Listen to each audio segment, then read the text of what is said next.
ஃபர்ஸ்ட்ல நேயர்களுக்கு வணக்கம். இப்போ நீங்கள் பார்ட் 1ல் பாஷா இறந்துருக்கார் இல்லையா, அவரை பற்றி நம்ம முதல் பகுதியில் எப்படி கோவையில் பாஜக கால் ஊனுச்சு, கலவரம் எப்படி நடந்துச்சு, குண்டுவெடிப்பு எப்படி நடந்துச்சு, அதற்கான மூல காரணம் என்ன, யாரெல்லாம் கொல்லப்பட்டார்கள், யாரை கொண்டதற்கு பழி வாங்குவதற்காக இந்த சம்பவம் நடந்தது, அதை தொடர்ந்து பழி வாங்குவதற்காக நடந்த குண்டுவெடிப்பு சம்பவங்கள், அதில் பாஷாவோட பங்களிப்பு என்ன அப்படின்றத அதோட முன்னோட்டத்தை நீங்கள் முதல் பகுதியில் பார்த்துருப்பீங்க. இப்போ ஃபுல் டீட்டெயிலாக வீடியோவோட இந்த பகுதியில் பார்க்க போகிறீங்க. நீங்கள் கட்டாயம் நம்மளுடைய சப்ஸ்கிரைபராக இருந்தால் நிச்சயமாக இது ஃபஸ்ட் லைனோட எக்ஸ்க்ளூசிவில் ஒன்று.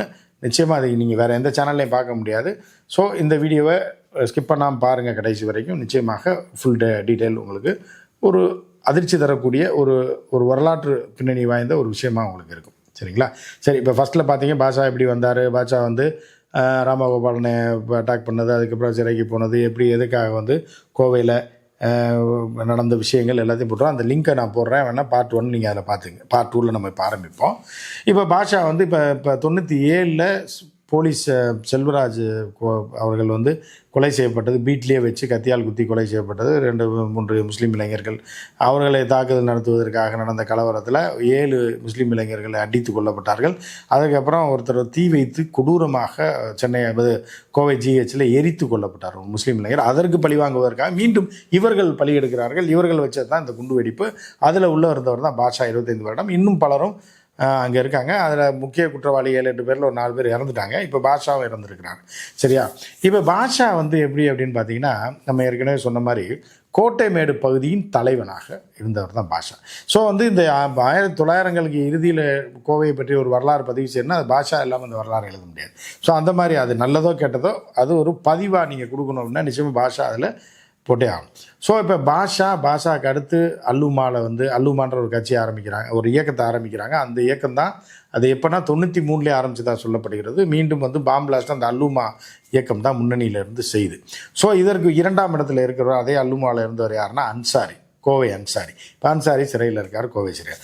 ஸோ இப்போ அன்சாரி பாஷா இந்த 2 பேர் தான் மெயினான ஆள். ஒரு கட்டத்தில் என்ன ஆகுதுன்னா, இந்த முஸ்லீம் அதாவது செல்வராஜ் கொலைக்கும் 2 இந்துக்கள் கொல்லப்பட்டதுக்கு பழி வாங்குவதற்கு இந்த கோட்டைமேட்டில் நடந்த தாக்குதலில் 7 முஸ்லீம் இளைஞர்கள் இறந்துடுறாங்க, ஒருத்தர் தீ வைத்து கொல்லப்படுறாங்க. அதுக்கு பழி வாங்குறதுக்கு மீண்டும் இவர்கள் கிளம்புறாங்க. வன்முறைக்கு எப்போதுமே வன்முறை தீர்வாகாது அப்படின்றதுக்கு, இது எல்லா பேருமே அழிஞ்சு போயிட்டாங்க அப்படின்றதுக்கு, யாருமே நிம்மதியாக இல்லைன்றதுக்கு இந்த கோவை குண்டு வெடிப்பு ஒரு முக்கியமான காரணம். சரிங்களா? ஒரு பெரிய படிப்பினையாக நம்ம போன நூற்றாண்டில் பார்க்கலாம். ஸோ இப்போ இப்படி இருக்கும்போது என்ன ஆகுதுன்னா, பழிக்கு பழி வாங்குவதற்காக என்ன பண்ணுறாங்கன்னா, RDX மருந்து அதெல்லாம் செட்டப் பண்ணி கேரளாவை சேர்ந்த சில இளைஞர்களை சேர்த்துக்கொண்டு பெரிய மெகா திட்டம் போடுறாங்க. கோவையில் குண்டு வெடிப்பு இப்போ பெரிய அளவில் பண்ணணும், அதற்கான காலம் வரும்னு சொல்லி வெயிட் பண்ணிகிட்டு இருக்காங்க. இப்போ என்ன சாதாரணமாக கோவை மக்கள் என்ன பண்ணா, பொதுமக்கள் என்ன பண்ணா, இவர்களுக்கு என்ன பண்ணா, எல்லோரும் ஒரு இயக்கவாதிகளா அப்படிலாம் கிடையாது. ஸோ அப்போ இவங்க என்ன பிளான் பண்ணுறாங்க அப்படின்னா, அத்வானி தான் ஒரு பரபரப்பான தலைவர் பிஜேபியில். இப்போ அத்வானி கோவைக்கு எப்போயாவது ஒரு டைம், வருஷத்துக்கு ஒரு டைமோ 2 வருஷத்துக்கு ஒரு டைமோ வருவது வழக்கம். இப்போ தமிழ்நாட்டில் வேறு எங்கேயுமே அத்வானி அடிக்கடி போனது கிடையாது, கோவையை தவிர. ஸோ அப்போ என்ன ஆகுது அப்படின்னு பார்த்தீங்கன்னா, அத்வானி என்ன ஆகுது, February 14 காதலர் தினம். அந்த 90களில் தான் இந்த WTO ஒப்பந்தத்துக்கு அப்புறம் இந்த கார்ப்பரேட் களவாணிகள் பூரா உள்ளே வரான். அப்போ தான் இந்த காதலர் தினம்ன்ற கான்செப்ட்டு பூமாயி 95ல் கோயம்புத்தூரில், சென்னையில், கோயம்புத்தூர் நடக்குது. சின்ன அளவில் நடக்கும். அது ஒரு 500 பேர் 300 பேர் கூடுற அளவுக்கு தான் நினைக்கும். காதலர் தினத்தை பற்றி பெரிய விழிப்புணர்வு இல்லாத காலம். அப்போ தான் பூமாயி வந்துக்கிட்டு இருக்கு. அப்போ இந்த 98ல் காதலர் தினத்தை பெருசாக கொண்டாடுறதுக்கு அடுத்த கட்டத்தில் மூவ் ஆகிட்டு இருக்கும்போது எல்லாம் அந்த வேலை நடந்து கொண்டு இருக்கிறது.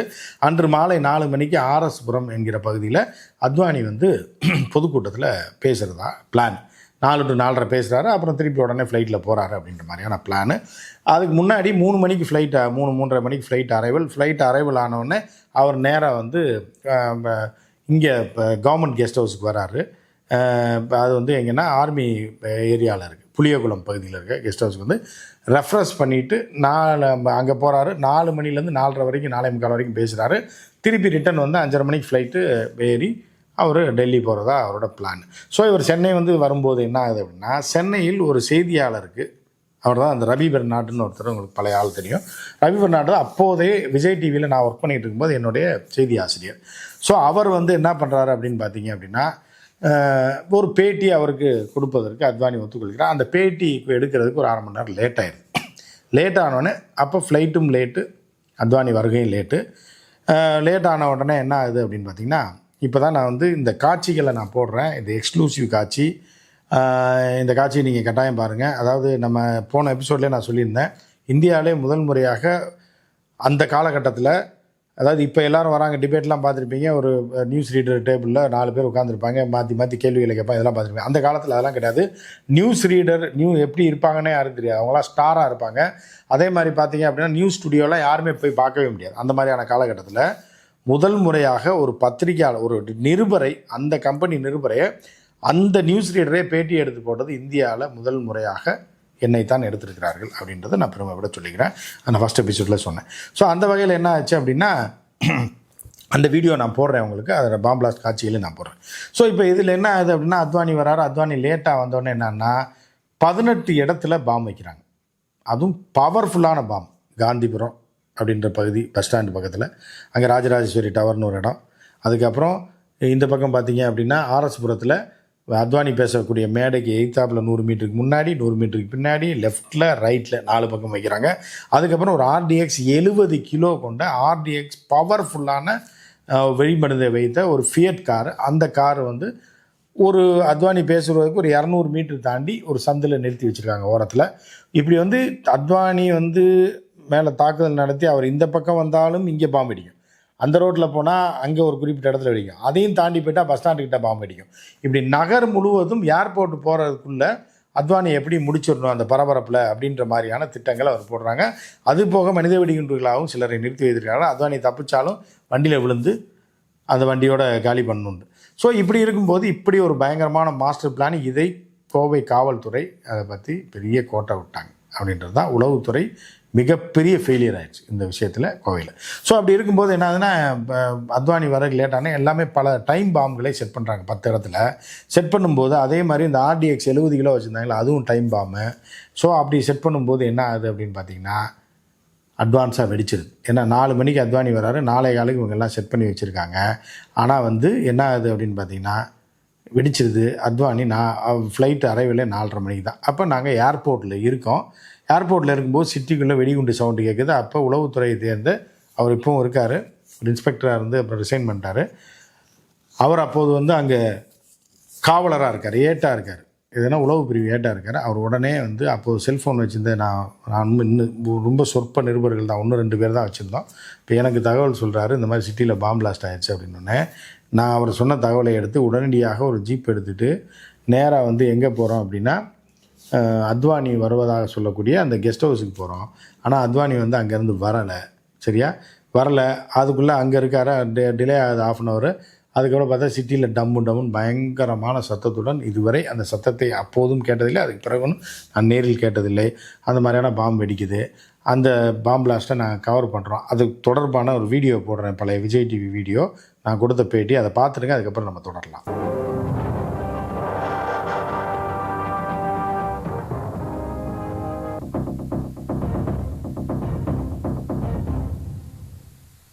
வணக்கம். விஜய் சிறப்பு செய்திகள். கோவையில் நேற்று நடந்த குண்டு வெடிப்புகளில் உயிர் இழந்தவர்களின் எண்ணிக்கை 46ஆக உயர்ந்துள்ளது. ஆனால் மருத்துவமனை வட்டாரங்களிலும் போலீஸ் வட்டாரங்களிலும் சாவு எண்ணிக்கையை உறுதி செய்ய இயலவில்லை. 200க்கும் மேற்பட்டவர்கள் காயமடைந்தனர். இச்சம்பவங்களை தொடர்ந்து கோவைக்கு ராணுவம் வரவழைக்கப்பட்டுள்ளது. ஆனாலும் இன்னும் இயல்பான வாழ்க்கைக்கு கோவை திரும்பவில்லை. கோவை ஒரு கொடூர போர்க்களம் போல காட்சியளிக்கிறது. வாழ்க்கை ஸ்தம்பித்து நிற்கிறது. விஜய் டிவியின் கோவை நிருபர் உமாபதி இதோ நமது செய்தி அறையில். உமாபதி, கோவையில் எந்தெந்த இடங்கள்ல குண்டு வெடிச்சது? கோவையில் வந்து மாலையில் அத்வானியோட கூட்டம் நடக்கிற இடத்துல முதல் குண்டு வெடிச்சது. அதுக்கப்புறம் வந்து ரயில்வே ஸ்டேஷன் வாசலில் ஜிஹெச்சில் 2 குண்டுகள் வெடிச்சது. அதுக்கப்புறம் ஆர்எஸ்புரம் பகுதியில் 2 இடத்துல குண்டு வெடிச்சது. அதுக்கப்புறம் ராஜராஜேஸ்வரி டவர்ஸ் பஸ் ஸ்டாண்டுக்கு எய்த்தாப்பில் ரொம்ப முக்கியமான இடம், அங்கே வெடிச்சது. சுந்தராபுரத்தில் எஸ்பி டவர்ன்ற இடத்துல ஒரு வாகனத்தில் வச்சுருந்த குண்டு வெடிச்சு அது சிட்டியில் வந்து மொத்தம் ஒரு 22 இடங்களில் குண்டு வெடிச்சிச்சு. குண்டு வெடிச்சப்போ நீங்கள் எங்கே இருந்தீங்க? நாங்கள் அத்வானியோட பேட்டியை கவர் பண்ணலான்னு சொல்லிட்டு ஏர்போர்ட் போயிருந்தோம். அப்போ முதல் குண்டு வெடிப்பு சம்பவத்தை கேள்விப்பட்ட உடனே அதை கவர் பண்ணுறதுக்காக போயிட்டு இருந்தோம். வழியில் ரயில்வே ஸ்டேஷனில் குண்டு வெடிச்சதுன்னு கேள்விப்பட்டு அங்கே போனால் அதுக்குள்ளே அங்கே குண்டு வெடித்து எல்லாம் வாகனங்கள்லாம் சிதறி கிடந்தது. அப்புறம் ஜிஹெச்சுக்கு போனோம். நான் எங்கள் கண் முன்னாடியே அதிபயங்கர குண்டு ஒன்று வெடிச்சது. அதை ஷூட் பண்ணலான்னு போகிறதுக்குள்ள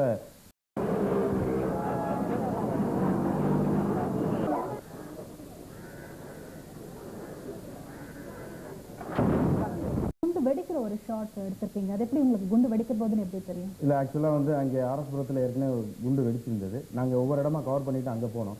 அங்கே போனப்போ வந்து இன்னொரு குண்டு இருக்கிறதா அங்கே உள்ள லோக்கல் இன்ஸ்பெக்டர் ரெண்டு போலீஸ்காரங்க பார்த்துட்டாங்க. பார்த்த உடனே எல்லாரும் விலகி போக சொல்லிட்டே இருந்தாங்க. உடனே நாங்கள் அந்த குண்டு இருக்கிற இடத்த ஷூட் பண்ணுறதுக்காக எங்கள் கேமராமேன் சுதேவன் வந்து கேமரா ஆன் பண்ணி இது பண்ணிட்டு இருந்தார். அப்போ வந்து அந்த குண்டு ஆட்டோமேட்டிக்காக வெடிச்சிட்டு. பார்த்தீங்களா, இதுதான் நான் சொன்னது. அந்த காலகட்டத்தில் இது வந்து ஒரு 40 நிமிட வீடியோ. 40 வீடியோவில் 4 நிமிஷம் கூட நான் போடல, 40 செகண்டு தான் போட்டிருக்கேன். ஸோ இன்னும் பல்வேறு விஷயங்கள்லாம் அதில் வந்தது. அந்த வீடியோ தமிழ்நாட்டை புரட்டி விட்டது, ஆட்சியாளர்களையும் புரட்டி விட்டது. அப்போ திமுக ஆட்சி நடந்து கொண்டிருக்கிறது. அந்த ஆட்சியை கலைக்கும் அளவிற்கு அது பிரச்சனை ஆயிடுச்சு. ஸோ அதுக்கப்புறம் வந்து அது ஒரு பெரிய இஷ்யூ ஆகி ஒரு நாள் ஃபுல்லாக அது லைவில் போச்சு. வேறு டிவியே கிடையாதப்போ சன்னு, விஜய், ராஜ் டிவிலாம் அப்போ நியூஸே ஒன்றுமே கிடையாது. அப்போ நியூஸாக வரும். சன் நியூஸ் மட்டும்தான் இருக்குது, சன் டிவி மட்டும் இருக்குது, விஜய் டிவி இருக்குது. அதில் விஜய் டிவி தான் ஸ்கோர் பண்ணி மிகப்பெரிய ஒரே நாளில் சூப்பர் ஸ்டார் ஆச்சு விஜய் டிவி. நமக்கு மிகப்பெரிய ஒரு நேமு. கிட்டத்தட்ட அந்த காலகட்டத்திலே நான் நூற்றுக்கணக்கானவர்கள் ஆட்டோகிராஃப் போட்டிருப்பேன் கோவையில். அந்த மாதிரியான ஒரு சம்பவம் அதுக்கப்புறம் நடந்தது. அதுக்கப்புறம் பாம் பிளாஸ்ட்டு. இதில் வந்து 58 பேர் உயிரிழந்துட்டாங்க. இந்த வழக்கில் வந்து முக்கியமான குற்றவாளி யாருன்னா, அதுக்கப்புறம் பின்னால் தேடி பிடிக்கப்பட்ட குற்றவாளி பாஷா, அன்சாரி மற்றும் 300 பேரை பிடிச்சாங்க. பிடிச்சி இங்கே 150 பேர் கோவை சிறையிலையும் அங்கே 150 பேர் போட்டாங்க. இதில் என்ன அப்படின்னா, இந்த பாஷாவை பற்றி பேசணும் அப்படின்னா, பாஷா ஒரு டெரரான ஒரு நபர் அப்படின்னு நம்ம சொல்லியிருந்தோம் இல்லையா ஆரம்பத்துலேருந்து. அப்போ இந்த குண்டு வெடிப்புக்கு அப்புறம் என்ன பண்ணுறாருன்னா, சிறையில் அடைத்தோடனே ஒரு கூண்டுக்குள் நாம் அடைக்கப்பட்டு விட்டோம், பிடித்து அடைக்கப்பட்டு விட்டோம். அப்போ வந்து எல்லாமே போலீஸ் கண்ட்ரோலுக்கு வந்துடும். அதாவது குறிப்பாக வார்டர்கள் கண்ட்ரோலுக்கு வந்துடும். நம்ம அடிமை ஆயிடுவோன்றதுக்காக என்னென்னா எதிர் ரியாக்ஷன் கொடுக்குறாங்க. அதை பற்றி பிற்காலத்தில் அந்த சிறைத்துறையில் இருந்த டிஐஜி, இப்போது டிஐஜி வந்து ரிட்டையர்டான ஒரு சண்முகம் என்கிற ஒரு அதிகாரி, அவர் தெளிவாக பின்னால் பேசினார். என்ன அப்படின்னா, ஒரு முறை பாஷா எவ்வளோ டெரராக இருந்த ஆள் அப்படின்னு பார்த்தீங்கன்னா, அந்த பாம் பிளாஸ்ட்டுக்கு அப்புறம் இவர்கள் எல்லாம் பிடிச்சி அடைச்சி நசுக்கி தூக்கி போட்டால் கூட அந்த இவர்கள் அடைக்கப்பட்டிருக்க சிறை பகுதிக்குள்ளே யாரும் போக முடியாத அளவுக்கு இவர்கள் வந்து தங்களுடைய கட்டுப்பாட்டில் சிறையை வைத்திருந்தார்கள் அப்படின்னு அந்த அதிகாரி பிற்காலத்தில் பேட்டி கொடுத்துருக்காரு. அப்போ நம்ம வெளியில் செய்தியாளர் இருந்தாலும் இதெல்லாம் வெளியில் வராது. ஸோ இப்படி இருக்கும்போது இன்னொன்று டிஐஜி ஆஃபீஸ்லேயே டிஐஜியை கொள்வதற்கு அந்த ஆஃபீஸ்லேயே வெடி வைத்த ஒரு பாஷா, அதுவும் சிறையில் இருந்தபடியே அப்படின்ற ஒரு பயங்கரமான டெரரான ஆள்.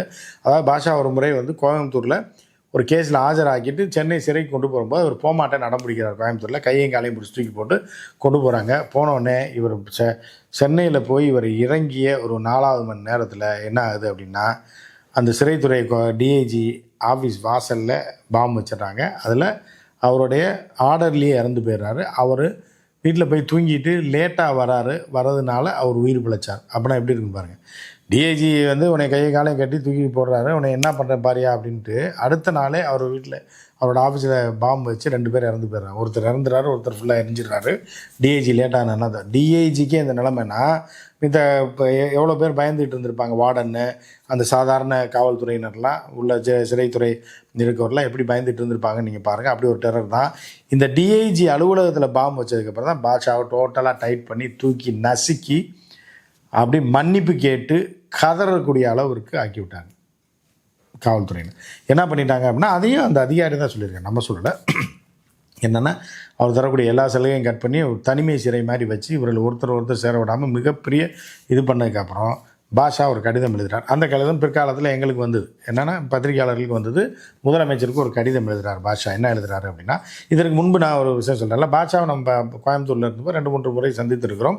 ஆனால் பாஷா வந்து இந்த புகழுக்கு அடிமையாக அதாவது டிவியில் காட்டுறோன்னே வந்து நேராக வந்துடுவாங்க பாருங்கள், வந்தோடனே பவுடர் லாரிஸ் வந்து நிற்பாங்களா, அந்த மாதிரி ஆள் கிடையாது பாஷா. அவர் வந்து என்ன பேசணும் அப்படின்னு நினைக்கிறாரோ அது நேரடியாக ஒரே முகம்தான் அந்த பாஷாக்கு இருக்கும். அது வந்து பாஷாவோட ப்ளஸ்ன்னு கூட வச்சுக்கலாம்.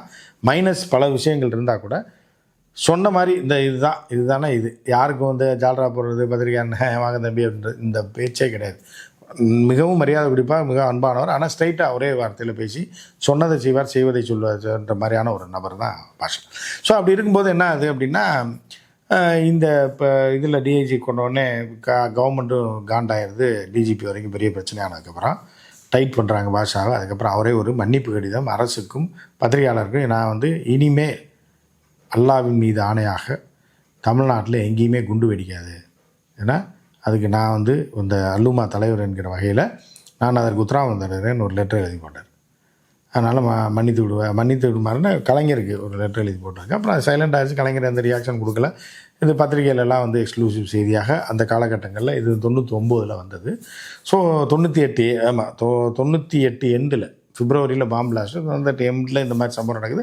அதுக்கப்புறம் தமிழகத்தில் எங்கேயும் பாம்பு பிளாஸ்ட் நடக்கலை. இந்த வழக்குகள் நடந்துச்சு. இந்த வழக்குகளுக்கு ஆஜராக வரும்போது மிகப்பெரிய பரபரப்பு காணப்படும். நூற்றுக்கணக்கான மக்கள் கோட்டை மேடை சேர்ந்தவர்கள் அவர் ஆஜராகும் போது வந்துட்டு இருந்தாங்க. அதுக்கப்புறம் பார்த்திங்கன்னா அதையும் கட் பண்ணிவிட்டு ஏன்னா ஆன்லைன்லேயே ஆஜராக சொல்லி இது பண்ணி அந்த வழக்கு முடிந்து அவருக்கு ஆயுள் தண்டனை கொடுத்துட்டாங்க. அப்போயே தீர்ப்பு சொல்லும்போதே ஒரு 7-8 வருஷம் கழித்து தான் அந்த தீர்ப்பு வந்தது. அதற்கப்புறம் 25 வருடங்கள் சிறையில் இருந்த பாஷா தற்போது 70 வயசு கடந்து அவர் வந்து மரணித்திருக்கிறார். அவருக்கு வந்து கிட்னி ஃபெயிலியர், ஹார்ட் ப்ராப்ளம்னால இன்றைக்கி வந்து பரலில் தான் வந்திருக்காரு.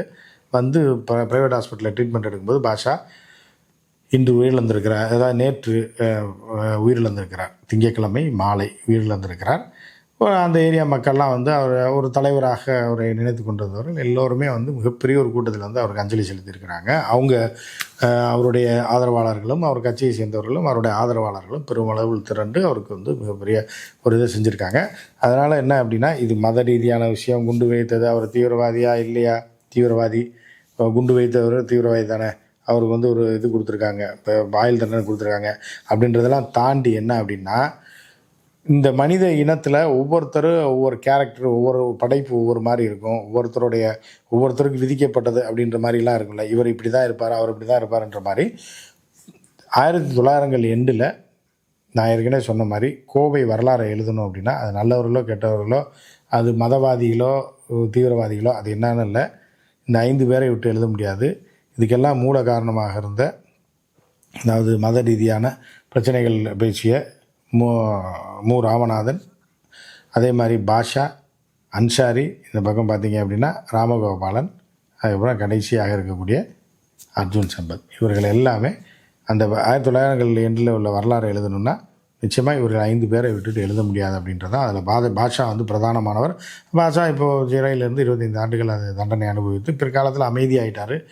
எந்தவித சர்ச்சையோ சலசலப்போ எதுவுமே இல்லாமல் அது தற்போது வந்து உயிரிழந்திருக்கிறார் உடல்நிலை குறைவு காரணமாக. ராமகோபாலன் 2020 கொரோனா டயத்தில் கொரோனா அட்டாக் ஆகி உயிரிழந்துட்டார். ஏன்னா அதே மாதிரி அன்சாரி சிறையில் இருக்கிறாரு. ஏன்னா மு ராமநாதன் இருக்காரா என்னன்னு தெரியல.